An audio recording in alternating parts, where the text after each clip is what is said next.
하나님, 왜 이렇게까지 하십니까? 새벽 3시 인천의 낡은 다세대주택 반지하 방. 태식은 방바닥에 무릎을 꿇은 채 낮은 목소리로 중얼거리고 있었습니다. 방 안에는 형광등 하나만 켜져 있었고 창밖은 아직 캄캄했습니다. 식탁 위에는 뜯지 않은 고지서 3통과 반쯤 식은 믹스커피 한 잔이 놓여 있었습니다. 통장은 이미 오래전에 잔고가 바닥났고 휴대폰 화면은 꺼진 채였습니다. 태식은 2번의 사업을 모두 실패한 61살의 남자였습니다. 한때는 아내와 2 자녀와 함께 웃던 집이었는데 지금 이 방에는 그 혼자였습니다. 아내 순자는 언니 집에 가 있었고 아들은 지방에서 연락이 뜸했고 딸은 결혼한 뒤로 명절에나 겨우 얼굴을 비쳤습니다. 주님, 저는 가족을 지키고 싶었을 뿐입니다. 그런데 제 손에 남은 건 빚뿐입니다. 태식의 손이 가늘게 떨렸습니다. 그는 오늘 이 이야기를 통해 다 무너진 자리에서 다시 하나님을 만난 한 남자의 이야기를 보여드리려 합니다. 태식은 원래 작은 철물점을 운영하던 사람이었습니다. 30대에 시작한 가게는 크지 않았지만 2 아이를 키우고 순자와 함께 살기에는 부족함이 없었습니다. 가게 문을 열고 닫는 시간이 일정했고 저녁이면 온 가족이 둘러앉아 밥을 먹을 수 있었습니다. 순자가 차린 밥상에는 늘 김치찌개나 된장찌개가 올랐고 아들 성호와 딸 은지는 식탁에서 그날 있었던 학교 이야기를 제잘거렸습니다. 태식은 그 소리를 들으며 밥을 먹는 시간이 하루 중 가장 행복한 순간이라고 생각했습니다. 매주 일요일이면 온 가족이 함께 시골교회 새벽종 소리를 들으며 예배를 드리러 갔습니다. 아이들은 어릴 때부터 태식의 손을 잡고 교회 언덕길을 올랐고 태식은 헌금위원을 맡을 만큼 성실한 교인이었습니다. 목사님은 태식을 볼 때마다 집사님 가정은 참 평안해 보인다고 웃으며 말씀하시곤 했습니다. 그 시절 태식은 그 말이 당연한 줄 알았습니다.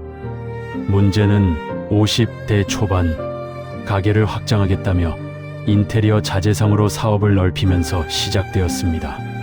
주변에서 아파트 재건축 붐이 일면서 인테리어 수요가 늘어난다는 이야기가 돌았고 태식도 마음이 흔들렸습니다.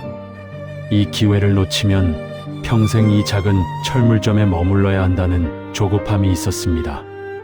은행 대출을 받고 지인의 보증까지 받아 가게를 키웠습니다. 순자는 처음에는 반대했지만 태식의 확신에 찬 얼굴을 보고 결국 도장을 찍었습니다. 처음 몇 년은 그럭저럭 굴러갔습니다. 창고에는 타일과 마루판, 벽지가 가득 쌓였고 직원도 2명 두었습니다. 태식은 매일 새벽 5시에 일어나 가게로 나갔고 밤늦게 돌아왔습니다. 몸은 고되었지만 통장에 조금씩 여윳돈이 쌓이는 것을 보며 뿌듯함을 느꼈습니다. 그러나 건설 경기가 얼어붙으면서 상황이 급변했습니다. 아파트 재건축 사업들이 하나둘 무기한 연기되었고 태식에게 자재를 주문했던 시공업체들이 부도를 내기 시작했습니다. 태식이 받아야 할 돈은 받지 못한 채 자재 대금과 직원 월급, 대출 이자만 계속 빠져나갔습니다. 창고에 쌓인 자재는 팔리지 않은 채 먼지만 쌓여갔습니다. 첫 번째 가게가 문을 닫던 날 태식은 셔터를 내리며 아무 말도 하지 못했습니다. 손님도 직원도 없는 텅 빈 가게 안에서 태식은 한참 동안 진열대를 바라보았습니다. 순자에게는 괜찮다, 다시 하면 된다고 말했지만 정작 자신은 그 말을 믿지 못했습니다. 그날 밤 태식은 잠든 순자 옆에서 뜬 눈으로 밤을 지새웠습니다. 그 뒤로 태식은 남은 돈과 대출을 끌어모아 2번째 가게를 열었습니다. 이번에는 정말 잘 될 것이라 믿었습니다. 새벽마다 가게 문을 열기 전 혼자 기도했습니다. 하나님, 이번에는 정말 다시 일어서게 해주십시오. 하지만 두 번째 가게마저 2년을 버티지 못하고 무너졌습니다. 이번에는 첫 번째보다 더 크게, 더 빠르게 무너졌습니다. 태식이 보증을 서준 지인마저 연락이 끊겼고 그 지인의 빚까지 떠안게 되었습니다. 빚쟁이들이 집으로 찾아오기 시작한 것은 그때부터였습니다. 초인종이 울릴 때마다 순자의 얼굴이 하얗게 질렸습니다. 태식은 현관문을 열기 전 숨을 크게 들이쉬어야 했습니다. 어떤 날은 문 앞에서 고성이 오갔고 어떤 날은 아무 말 없이 종이 한 장만 두고 가는 사람도 있었습니다. 아들은 대학 등록금을 스스로 벌어야 했고 아르바이트를 2개씩 뛰면서도 부모에게 내색하지 않았습니다. 딸은 결혼 준비 중 예단비를 부모에게 받지 못했고 상견례 자리에서 조용히 눈물을 훔치기도 했습니다. 당신은 대체 무슨 생각으로 그 나이에 또 사업을 벌인 거예요? 순자가 참았던 말을 터뜨린 것은 두 번째 가게가 완전히 정리되던 말밤이었습니다. 순자의 목소리는 떨리고 있었습니다. 나는요, 당신 믿고 여기까지 왔어요. 그런데 이제는 뭘 믿어야 할지 모르겠어요. 태식은 아무 대답도 하지 못했습니다. 할 말이 없어서가 아니라 어떤 말도 지금 이 순간에는 변명처럼 들릴 것 같았기 때문이었습니다. 그날 이후 순자는 짐을 챙겨 언니 집으로 갔습니다. 잠깐 나가 있는 거예요. 당신이 정신 좀 차릴 때까지. 그렇게 말했지만 그 잠깐이 벌써 8달째 이어지고 있었습니다. 순자가 집을 나가던 날 태식은 짐을 옮기는 걸 돕겠다고 했지만 순자는 고개를 저었습니다. 당신 손 빌리고 싶지 않아요. 그 말이 태식의 가슴에 오래도록 박혔습니다. 태식은 현관 앞에 서서 순자가 캐리어를 끌고 골목을 빠져나가는 뒷모습을 지켜보았습니다. 순자는 한 번도 뒤돌아보지 않았습니다. 아들은 전화를 걸어도 짧게 몇 마디만 하고 끊었습니다. 한 번은 태식이 요즘 밥은 잘 챙겨 먹니? 하고 물었더니 성호는 아버지나 잘 챙기세요 하고 대답한 뒤 서둘러 전화를 끊었습니다. 그 말투에 원망이 섞여 있다는 걸 태식은 모르지 않았습니다. 대학 등록금을 스스로 벌던 시절 성호는 친구들 앞에서 아버지 이야기를 꺼내지 않았다고 나중에야 들었습니다. 딸은 결혼식 이후로 명절에도 남편 눈치를 보는 듯 잠깐 다녀갈 뿐이었습니다.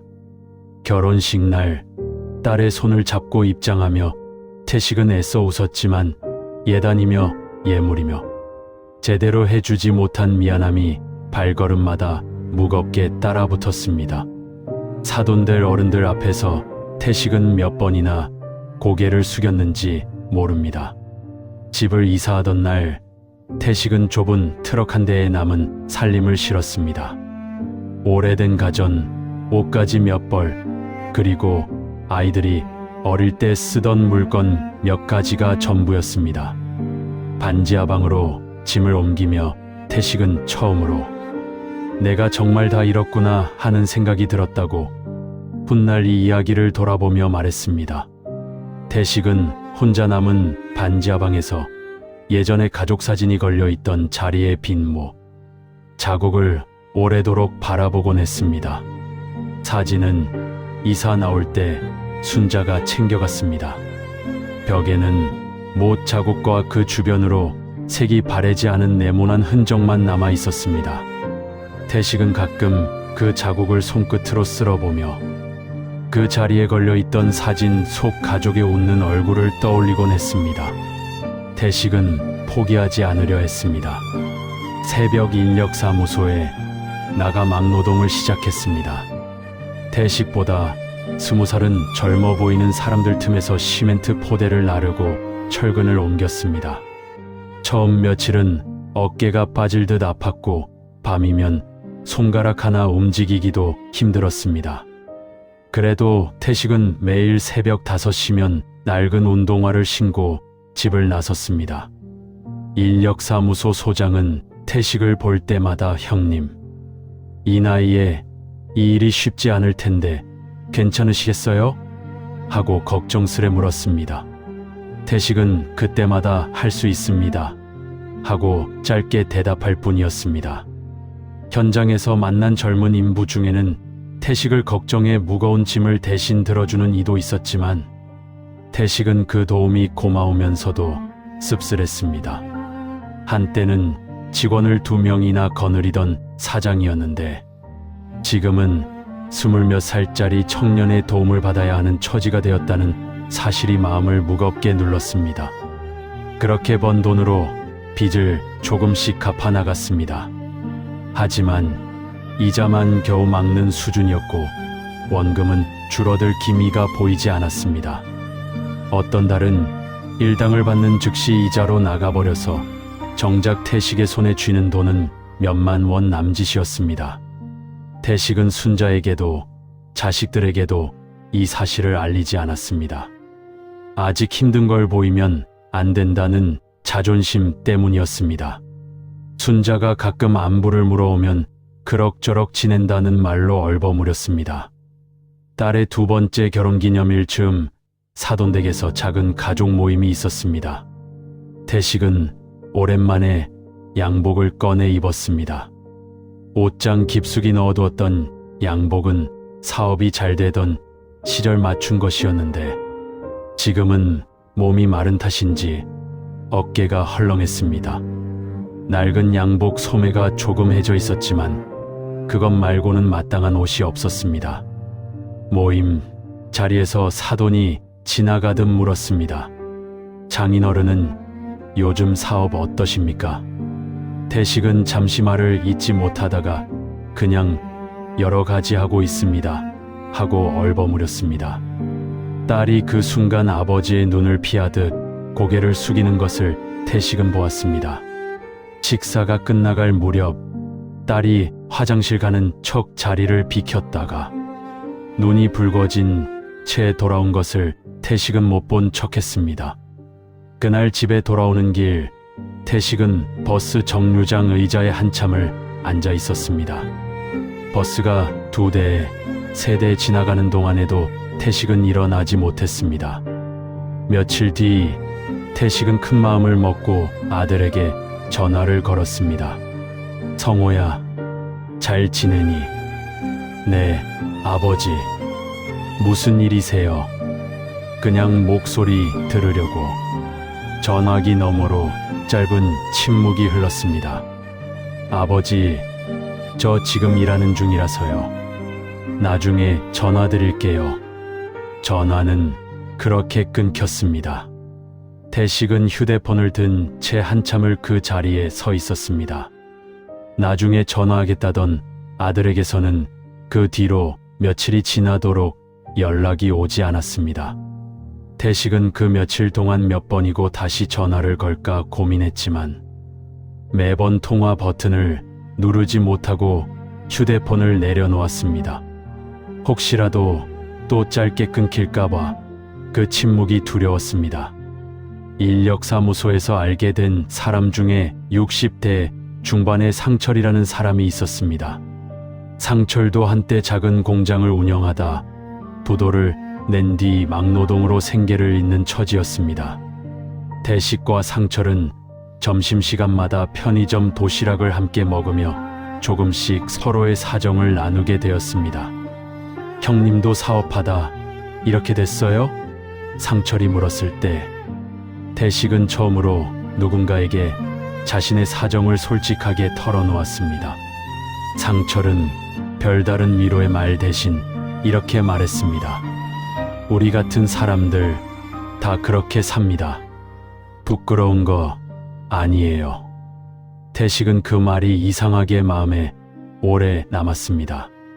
순자에게도 자식들에게도 하지 못했던 이야기를 낯선 인력사무소, 동료에게는 할 수 있었다는 사실이 스스로도 낯설게 느껴졌습니다.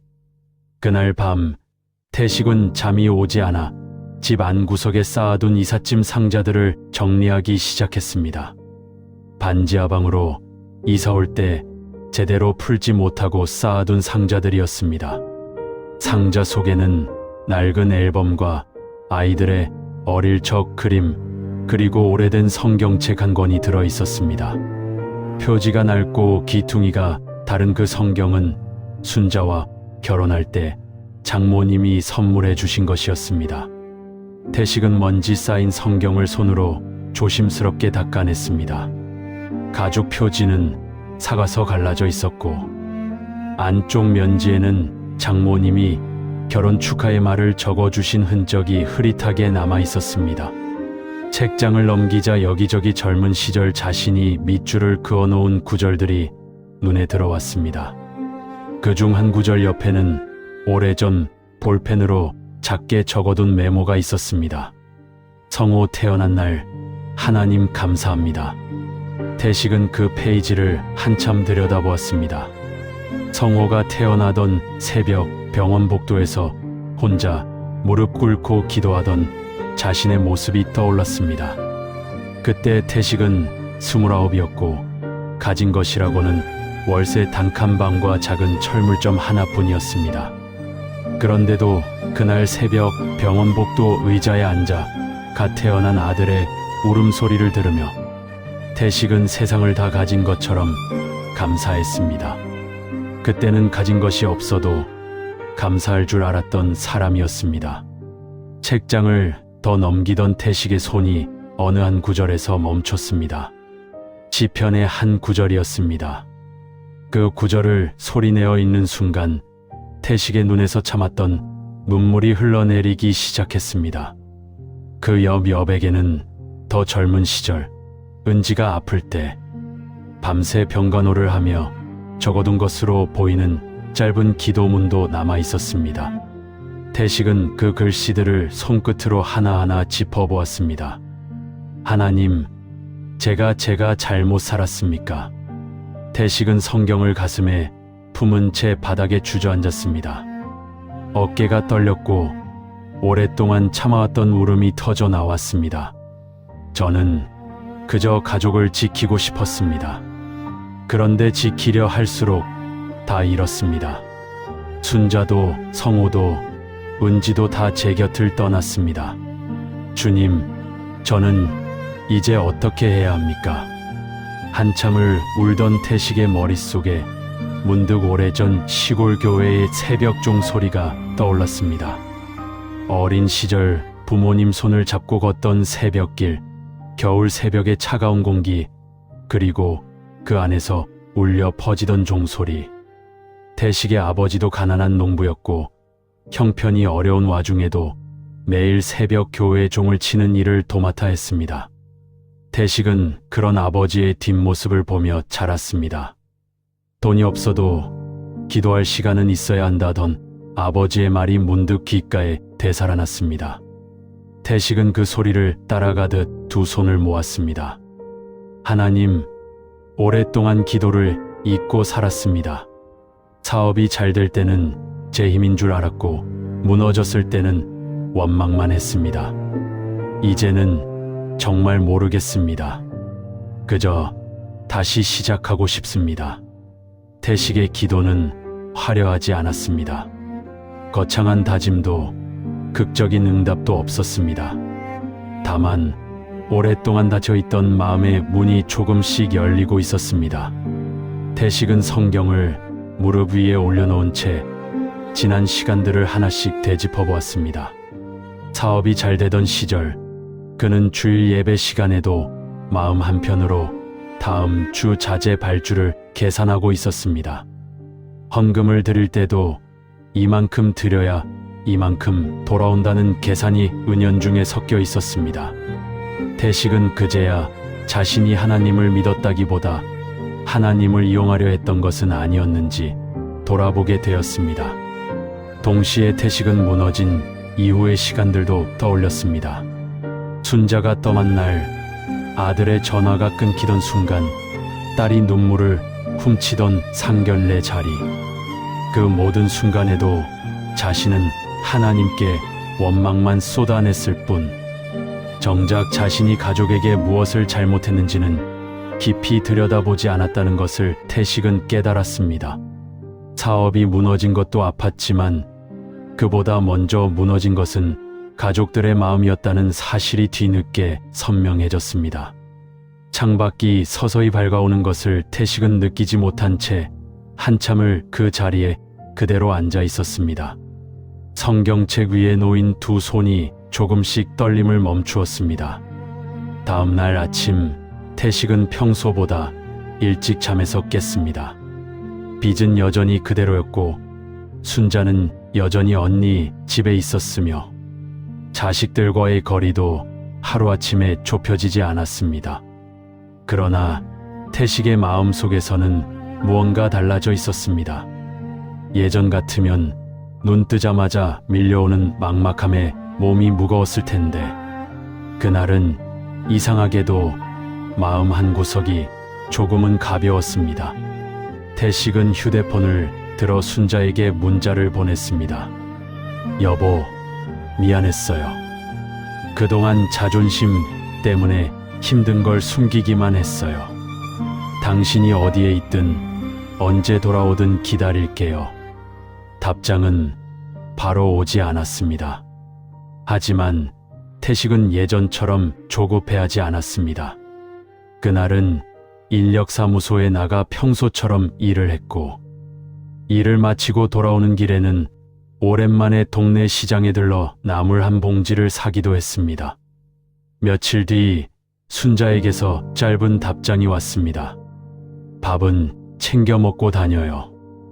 단 한 줄이었지만 태식은 그 문장을 몇 번이고 다시 읽었습니다. 화면을 껐다 켜기를 반복하며 그 짧은 문장을 눈에 새기듯 바라보았습니다. 태식은 아들에게도 다시 전화를 걸었습니다. 이번에는 다른 말을 꺼냈습니다. 성호야, 아버지가 그동안 미안했다. 힘든 걸 혼자 짊어지려고만 했어. 내가 연락 뜸했던 것도 아버지가 자꾸 부담만 줬기 때문이라는 걸 이제야 알겠다. 전화기 너머로 아들의 목소리가 조금 떨렸습니다. 아버지, 저도 죄송해요. 아버지가 힘든 거 알면서도 모른 척 했어요. 사실 저도 어떻게 다가가야 할지 몰랐어요. 부자는 오랫동안 나누지 못했던 이야기를 조금씩 나누기 시작했습니다. 성호는 요즘 다니는 회사 이야기를, 태식은 인력사무소에서 만난 사람들 이야기를 담담하게 주고받았습니다. 통화는 30분 가까이 이어졌습니다. 전화를 끊고 나서 태식은 한동안 휴대폰 화면을 들여다보며 미소를 지었습니다. 오랜만에 짓는 미소였습니다. 얼마 뒤 딸 은지에게서도 먼저 연락이 왔습니다. 아버지, 이번 주말에 잠깐 들를게요. 짧은 문자였지만 태식의 눈시울이 붉어졌습니다. 주말이 되자 은지는 사위와 함께 반지하방을 찾아왔습니다. 좁고 낡은 집을 보고도 은지는 아무 내색하지 않고 가져온 밑반찬을 냉장고에 정리하며 말했습니다. 아버지, 자주 올게요. 혼자 계시게 하지 않을게요. 태식은 그 말에 아무 대답도 하지 못하고 그저 고개를 끄덕였습니다. 모든 것이 한 번에 해결되지는 않았습니다.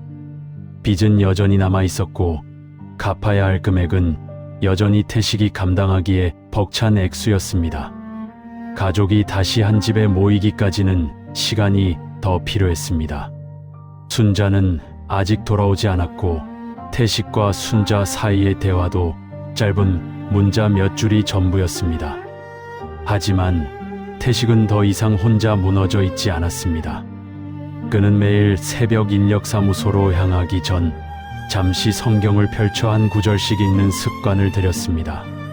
하루의 시작을 기도로 여는 것만으로도 태식은 그날 하루를 버텨낼 힘을 얻었습니다. 태식은 그 주 일요일 오랜만에 낡은 성경을 들고 근처 작은 교회를 찾았습니다. 반지하방에서 걸어서 15분 거리에 있는 크지 않은 동네 교회였습니다. 예배당 문을 열고 들어서는 태식의 걸음은 조심스러웠지만 그의 눈빛에는 예전에 없던 평안이 담겨 있었습니다. 낯선 얼굴들 사이에서 태식은 맨 뒷자리에 조용히 앉았습니다.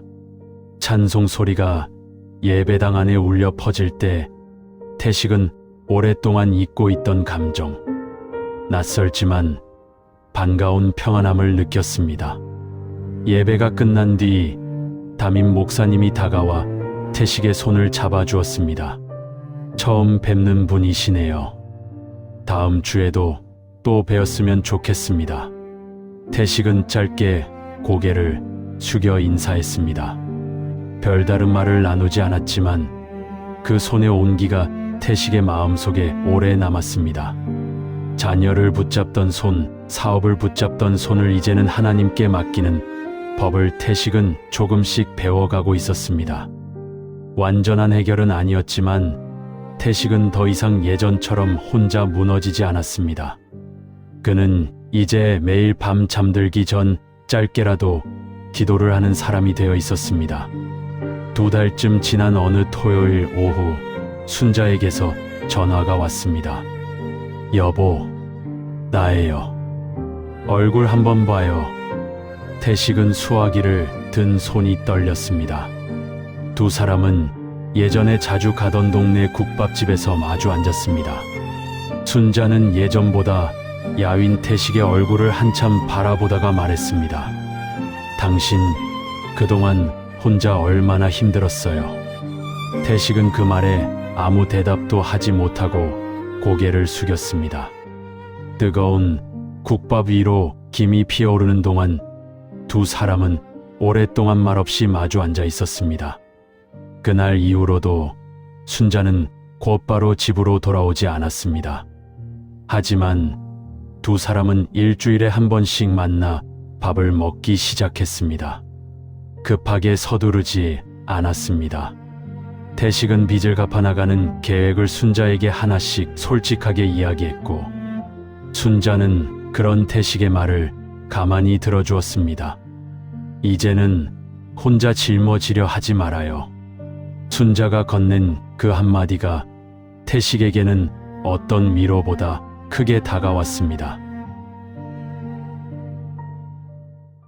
하나님, 저도 태식처럼 무너진 날이 있었습니다. 제 힘으로 붙잡으려 할수록 더 많은 것을 잃었던 순간들이 있었습니다. 이제 저의 가정을, 저의 자녀를, 저의 남은 삶을 주님께 맡깁니다.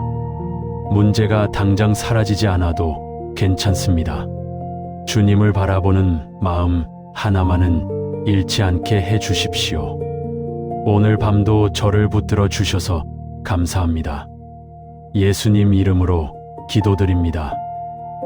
아멘. 오늘 이 이야기가 마음에 와닿으셨다면 댓글에 아멘이라고 남겨주세요. 지금 힘든 시간을 지나고 계신 분이 계시다면 기도가 필요합니다라고 적어주셔도 좋습니다. 여러분의 가정과 자녀를 위해 함께 기도하겠습니다.